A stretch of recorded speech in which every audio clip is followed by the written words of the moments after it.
สบายดีวันเสาร์จ้าทุกคนมากินข้าวปุ้นแจ่วขิงน้ำกันอีกมื้อเนาะมื้อวานนี้วันศุกร์เนาะและวันเสาร์น้อยผู้ใดแน่ที่ได้ไปหลินไปเลาะเนี่ยเนาะแม่ค้าเองนี่ก็เป็นผู้หนึ่งเนาะที่ได้ไปลันลาไปคลายเครียดน้อยนึงหลังจากที่ว่าปิดห้านแล้วเนาะก็มีหมู่ชวนไปก็เลยว่าได้ไปนั่งหลินน้ำเขาเจ้าเนาะตื่นเช้ามาก็ระบบเดิมแบบเดิมจ้าเมาค้างคือเก่าแต่ก็บ่เป็นหยังหารเฮามีแนวเผ็ดๆแซ่บๆใบให้กินแก้เมาค้างคือแม่ค้าเองเนาะ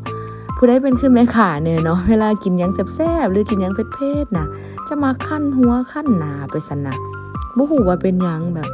เวลาที่กินหยังแซ่บๆหรือกินหยังที่ถูกใจน่ะจะเป็นแบบคั่นมาโหลดคั่นหน้าคั่นหัว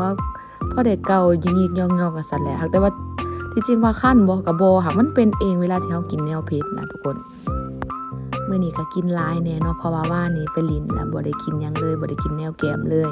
ปกติแม่นหลังจากที่มาหลินมาแต่หลินแล้วแม่นจะแวะกินข้าวเปียกหอบดึกแต่มื้อวานนี้ปลอดภัยเนาะบ่ได้กินแล้วก็บ่ฮู้ว่าเป็นหยังเนาะช่วงนี้ไปหลินนี่ซ้อแต่หมู่เมื่อเด้ทุกคนสงสัยเฒ่าเลยเด้แม่ค้านี่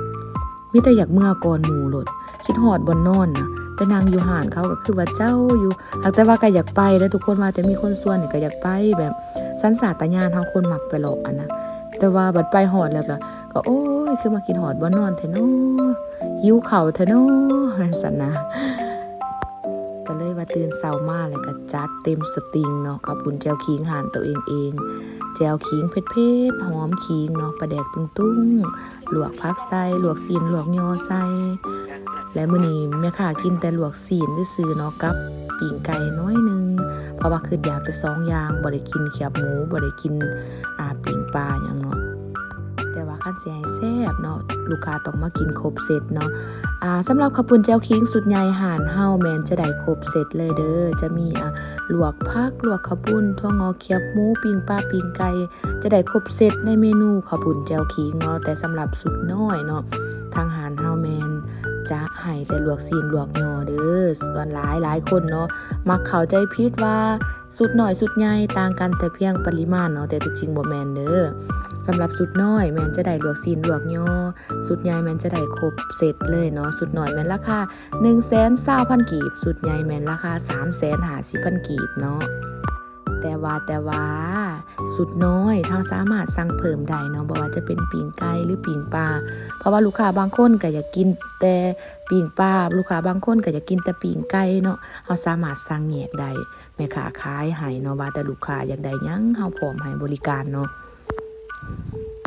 เว้าเรื่องปิ้งไก่ส่วนตัวแม่ค้านี่มักกินบอนปีกนะทุกคนผู้ใดแน่มักกินส่วนหลายคนแม่นจะมักกินบอนขาบอนซีนบอนเอิกหยังเนาะแต่แม่ค้าหันมักกินหมองกกปีกหมองปีกจังซี่นะพอได้เห็นกระดูกนะบอนใดที่มีแต่ซีนหลายน่ะบ่มักกินแต่บอนที่มีกระดูกเนาะมันพอได้เห็นแต่ว่าก็ขออภัยด้วยส่วนนี้แม่ค้าไปดึงแขวมากินบ่อยากสุภาพปานใดแมงวันก็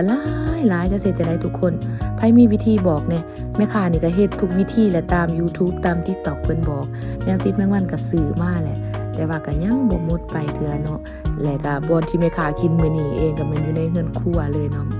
ก็เลยอยากสีหลายๆแน่แมงวันเนาะสำหรับผู้ใดที่เมาค้างจากแรงวันศุกร์เนาะมาแก้เมาค้างน้ำหารเฮาได้เด้อบ่ว่าจะเป็นข้าวปุ้นแจ่วขิงเผ็ดๆหรือตำส้มเผ็ดๆเนาะแก้เมาค้างแบบสิเย็นๆเนาะ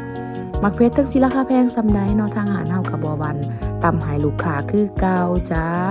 สั่งเพชรก็ได้เพชรสมใจเนาะจังได๋ก็ฝากหารน้อยๆของแม่ค้านี่เด้อมาหากันแน่เดี๋ยวสิพาเมากว่าเก่า หยอกมาอุดหนุนแม่ค้าหน่อยๆพุ่นแน่เด้อ